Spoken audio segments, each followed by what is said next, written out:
Welcome or welcome back, depending whether you're new or not. Today I will be showcasing the features of TCR, The Cavern Realm. Now, what is TCR? This is a Minecraft gaming series where the entire world is caves.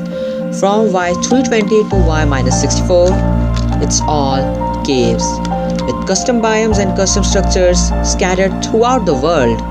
This is gonna be an adventure coded with the helps of Datapacks. Coded with Datapacks, not with the help of Datapacks.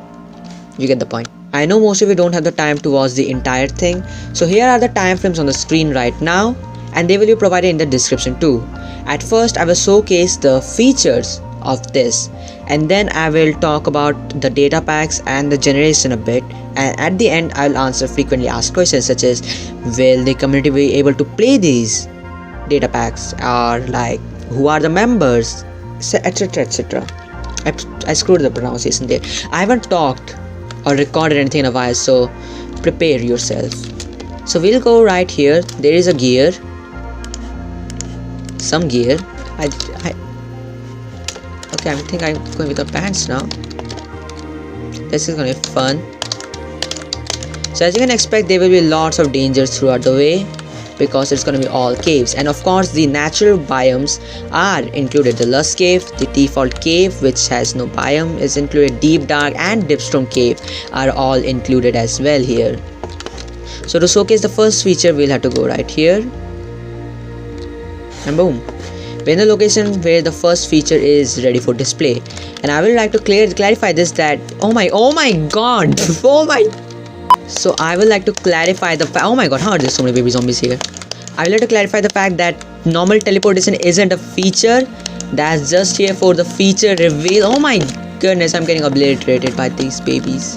Okay, now that that nuisance is gone, this you can tell this race is gonna be dangerous, and with danger there includes bugs. Disclaimer, this series has not been yet tested for multiplayer purposes, so expect there to be bugs even in this feature reveal, because I've spent the last 2 whole years coding this from the scratch, and this is my very first data pack. I would also like to clarify that I never coded any data pack before, so yeah, that's why it took 2 years to make this. And in these 2 years I haven't played much normal Minecraft, especially in the last some months, so my Minecraft skills are through the roof. Starting off, the 2 features that will be revealed here are the throwable objects.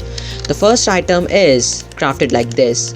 So you take some charcoal, some flint and some string. Let's put it like this. So the string in the corner, flint in the center, and then charcoal all around it. So now this is the crafting. So you don't have to put 16, I'm just putting 16 there. So what do we get? This is a smoke bomb. It says throw it to generate smoke. Now this says, you just know what this will do. You just throw it, smoke. Now this isn't just an aesthetic feature, this doesn't just generate smoke, this is used for getaways. So let's say you want to get away from a player, well, you throw the smoke bomb, and within a I will not die again. Yeah, within a range you're blinded basically, and the mobs that are in the range, in the vicinity of the smoke bomb, will be slowed down because they can't see properly. I just need to get back there somehow. Yeah, this is the way. Okay, now there's 2 creepers here, not keepers. Oh, ouch. So yeah, the smoke bomb lasts for an entire 15 seconds before its effects end. So now if I go at that area, I won't be blinded anymore, and the mobs will also not be slow after the smoke bomb's effect is over. So the next block that we have is, a lot of you might already be able to guess what this is by the crafting recipe, but here's how you craft it: 2 gunpowder and some sand. This is a dynamite, a part of the TNT, throw it for explosion. Now for better explanation, if you look at a TNT right here, this doesn't generate naturally. This is all for the part of a showcase, alright? You will see the natural world in when the series starts. So as you can see that a TNT is comprised of multiple tiny little bombs, or dynamites as I call them. Now this is probably scientifically pretty inaccurate, but I haven't done my research because I was too busy just coding them away. Now what does this do? How is it different from the TNT? Well, boom. This is a throwable explosive. It has a really less explosion radius compared to TNT. So it depends on your case scenario. Like if you want to make a big explosion, dynamite is probably not your choice, because with less amount of items you can make more amount of TNT, which will create more explosion. So the advantage that the dynamite gives is that it's throwable. So let's say like you're running away, oh there's some mobs behind me, poof, and you can just get away with that. And it makes not that big of a hole, but it's a hole at least. Okay, it's a hole. And moving on to the next feature, ouch, we are in a custom biome. This biome isn't a necessary part of this, but this will suit the feature that I'm about to show you. Well, so let's head on to the nether, Solvi. Now I know most of you are seriously confused as to, oh my god. Yeah, so oh my goodness me, I give me some time. I'm gonna be right back. Okay, I know you're all confused what is going on, but I'll explain it. Okay, so the next two features that I will showcasing are the custom weapons. Well, to start off with, you need to be in a nether fortress to get the first one, and here are the ingredients needed for it. You need a chiseled nether brick, a netherite sword, 15 magma block, 10 wither rose, and 2 wither skeleton skull. Now I know this seems extremely modded, so like this, don't pick it up please, and this. That's your weapon. This is the ruby thorn. Now let's go back. So I know most of you are confused at this feature, and there will be one more weapon that will be coming up. What are these? Why is this so modded? I'm not interested. Well, these features are actually inspired by pretty Minecraft things. Like the weapon design is inspired by Reanimator's animation series, and the weapon mechanism is inspired by Minecraft Dungeons, which is an official Mojang game. Now if you press tab, you'll see a number next to your name, and that number is the amount of mobs you've killed, also known as souls, and that's what the next two mythical weapons will use to attack. In a normal use, what this will do is, you know, have flame, so you can set anything on fire. But the reason this needs soul is because it has a special attack. Let me just get some mobs around me. Like there's some, if I right click now, right click,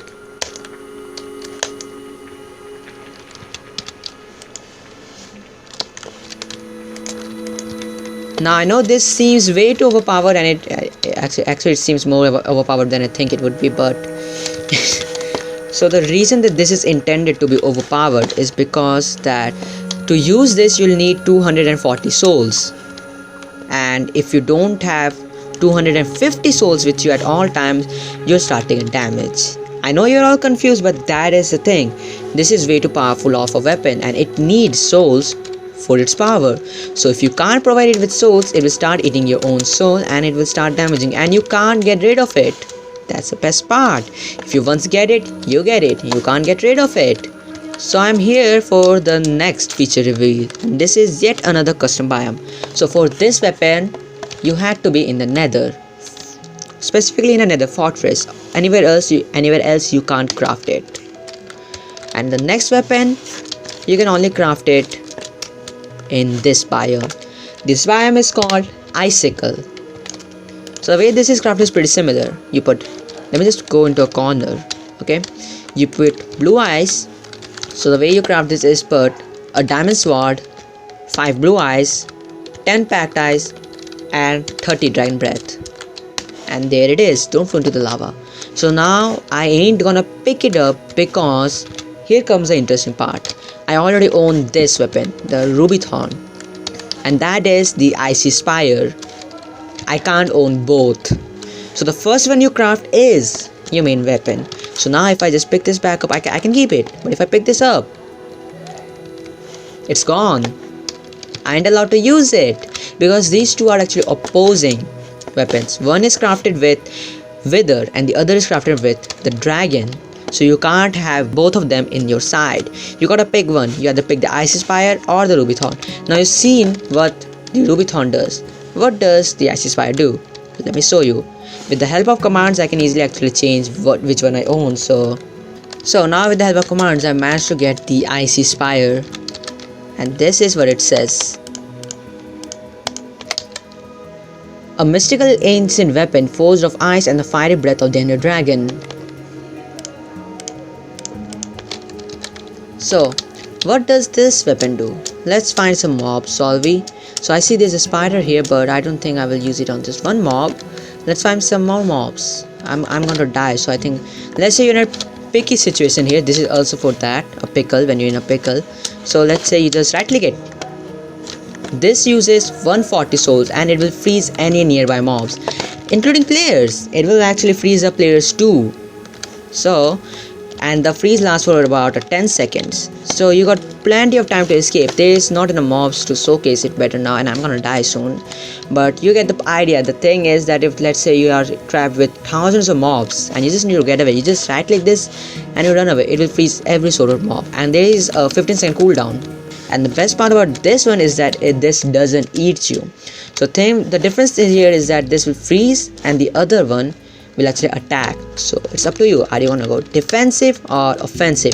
Because this actually doesn't do much damage, and if it does, it will be actually nerfed, because these are all still up for testing. And let's just take some moment to appreciate the generation of this beautiful biome, because this is my favorite one. You'll see something like that. This biome is actually pretty, what can I say, icy.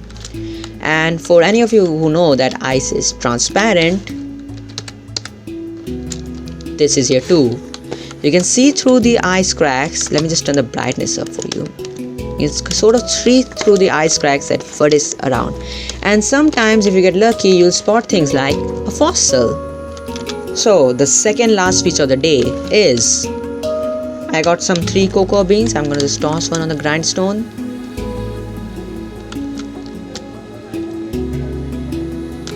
Excuse me. I really should have tested the features one last time before trying them here. I'll just show you what is supposed to happen, alright? This will be fixed by the time this is applied. I warned you that there will be bugs here that I'll find in the testing. So what is supposed to happen is that if I throw a cocoa bean on here, the cocoa bean will disappear and give me a coffee bean. Like this.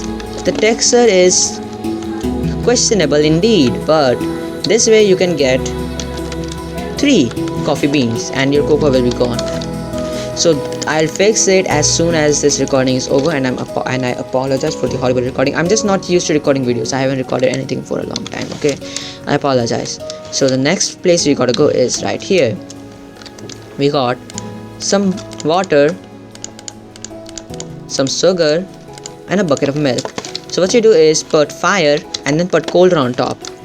You give it water, fill it, 5 sugar, milk, and 3 coffee beans, not cocoa beans. Okay. Wait a bit. Coffee cup. Yes, this is actually a feature. I'm not joking here. I was out of ideas. Okay. Now, what does this coffee do? You might be wondering to yourself. Don't question the plastic cover here. Okay. What does this coffee do? That's the important question here. So what this will do is that it will remove your hunger and saturation effect. Now, why do you want to remove your saturation effect? Well, if you have saturation, don't drink coffee.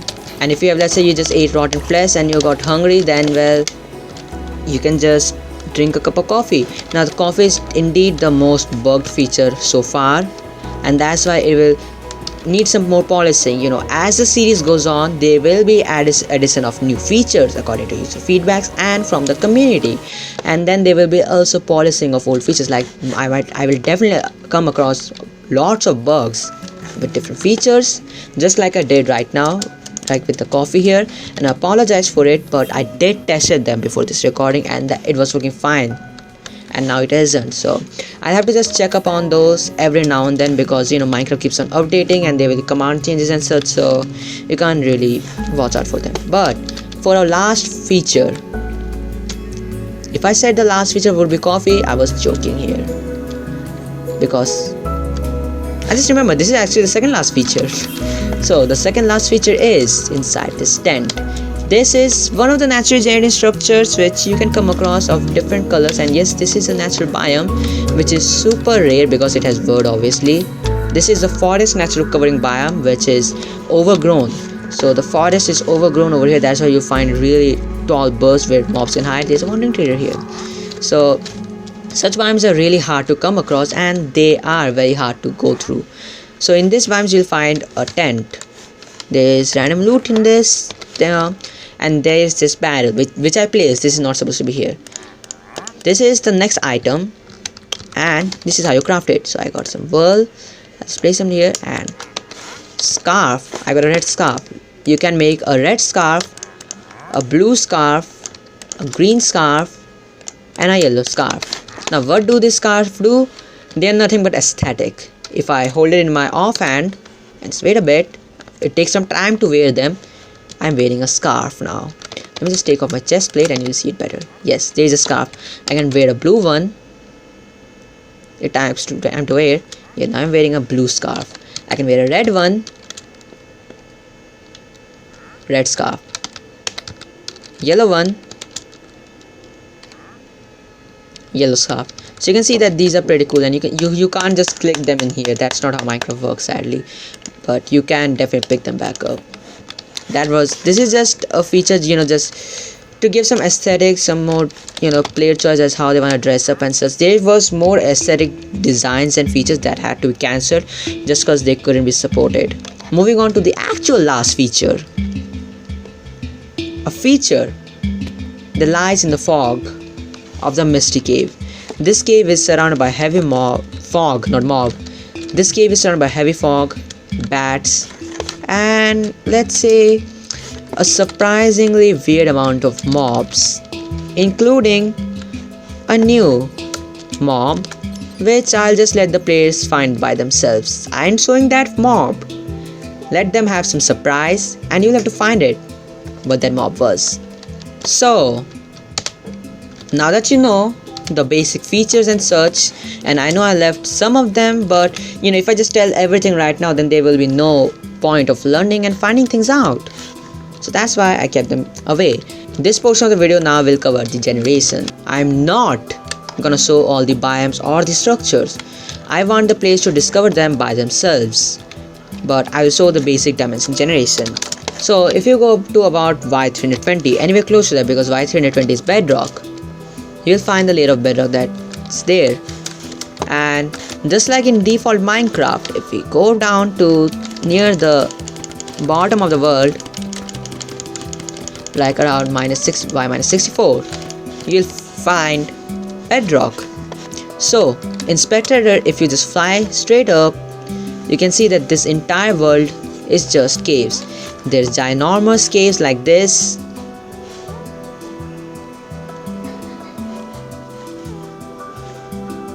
and then there's tiny caves like this, and they're all randomly scattered around. The lower you go, the bigger the caves will get. You can also find big caves up high. It's not like they won't generate up high. They will, but the lower you go, the chances of you finding a bigger cave is actually higher. Now, enough said, it's time to answer some frequently asked questions. The first question will be, will the community be able to play this? And the answer is yes. What I want to do is, when me and my friends play this as a survival series in multiplayer, I want to find as many bugs as I can, fix them, polish this as much as possible, and then upload it to the world. This is 5 data packs working at the same time. Second question, why does this feel so modded? Well, when I was thinking of Minecraft ideas, it was really hard to think of things which will be much vanilla. So I tried my best to keep it as core game as possible. There were a lot of ideas that had to be cut off just because they seemed too modded, or they were not supported by Minecraft, because I worked on a lot of things, but at the end there was some critical bug or something that could not be fixed, or I had to take a really long route to fix it, and it will just create lag. So I chose not to add this feature. That's why there was a lack of features in this and more in depth of the generation, because the generation is what took most of my time, considering the fact that I'm not used to doing generation code at all, but I am a bit used to the normal code because I do mess around a lot with command blocks. Third question, to play this, do you need some special resource pack or some mod, and when will the community be able to play this? The fact is, you do need a resource pack to play this. The resource pack is how the custom items and features are textured. Without them, they will look invalid. And so a custom resource pack is indeed needed and there is no custom mods needed. You can play with Optifine if you want to, you can add some shaders, you can do whatever you want. Mods are not supposed to interfere with the data packs, and if they do, that was not planned for, and I haven't tested them with different sorts of mods. So it's up to you if you want to play them with mods or not. And when can you play this? The simple answer will be when the series ends. And I know most of you are not interested in watching some random people play a game, so most of you will not even watch it, and you don't even want to wait for this to come. But this series will take a long time, and the reason is that I want this to be as polished as possible before I release this.